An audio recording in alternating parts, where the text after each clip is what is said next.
अस्सलाम वालेकुम दोस्तों, मैं हूं असलम आलम और आप देख रहे हैं गल्फ़ एक्सपर्ट।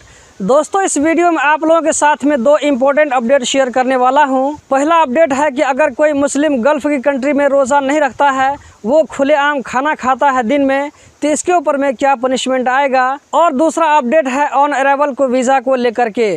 तो दोस्तों, ये वीडियो बहुत ही ज़्यादा इन्फॉर्मेटिव होने वाली है, तो इस वीडियो के साथ में आखिर तक बने रहें और इस वीडियो को लाइक करके अपने दोस्तों के साथ भी शेयर करें। तो दोस्तों, आज की वीडियो हम शुरू करते हैं। गल्फ़ की कंट्रीज़ में रमज़ान के महीने को बहुत ही पाक महीना समझा जाता है, जिसमें वहाँ पर पूरा महीना मुसलमान रोज़ा रखते हैं। रोज़ा इस्लाम के 5 पिलरों में से एक पिलर है। अगर कोई आदमी बिना उज़्र के रोज़ा नहीं रखता है, खुली जगह में पब्लिक प्लेस में खाता पीता है, तो गल्फ़ की कंट्रीज़ में ऐसा काम करने पर उसको सज़ा दी जा सकती है। कतर में अगर कोई मुस्लिम खुली जगह में रमज़ान के महीने में खाते पीते हुए पकड़ा जाता है, तो पकड़े जाने पर उसको 3 महीना जेल और 3000 रियाल का फ़ाइन आ सकता है, या दोनों में से कोई एक फ़ाइन भी दिया जा सकता है।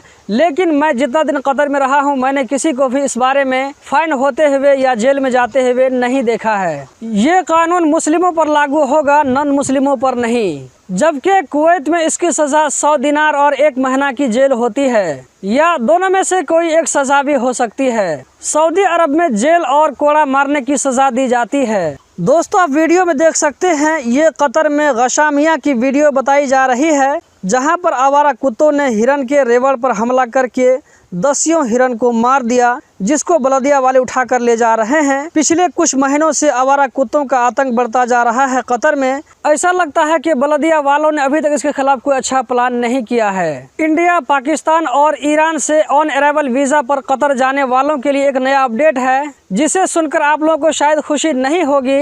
इन 3 मुल्कों से 14 अप्रैल के बाद जो लोग भी ऑन अराइवल वीज़ा पर कतर जाएंगे, तो वो लोग जितने दिन कतर में रुकेंगे, तो उतने दिनों का वो लोगों के पास में होटल बुकिंग होना चाहिए। ये क्वारंटीन नहीं है, क्वारंटीन अलग चीज़ है। फुल वैक्सीन वालों को 1 दिन का क्वारंटीन तो होगा ही। और वहाँ पर कतर में जितने दिनों का वो लोग को वीज़ा मिलता है, तो उतने दिनों तक उन लोगों के पास में होटल बुकिंग का प्रूफ होना चाहिए। और ये होटल बुकिंग का काम डिस्कवर कतर के पेज से कर सकते हैं। वीडियो बनाने से पहले मैंने डिस्कवर कतर का पेज चेक किया, तो वहाँ पर मुझे ऑन अराइवल वीज़ा के लिए होटल बुकिंग का मुझे ऑप्शन नहीं मिला। इसके बारे में जैसे ही कुछ अपडेट मिलेगा तो आप लोगों के साथ में ज़रूर शेयर करेंगे।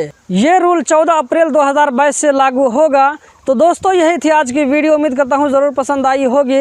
कतर के बारे में रोज़ाना इसी तरह की इन्फॉर्मेटिव वीडियो देखते रहने के लिए चैनल को सब्सक्राइब करें, इस वीडियो को लाइक करें। वीडियो देखने का बहुत बहुत शुक्रिया।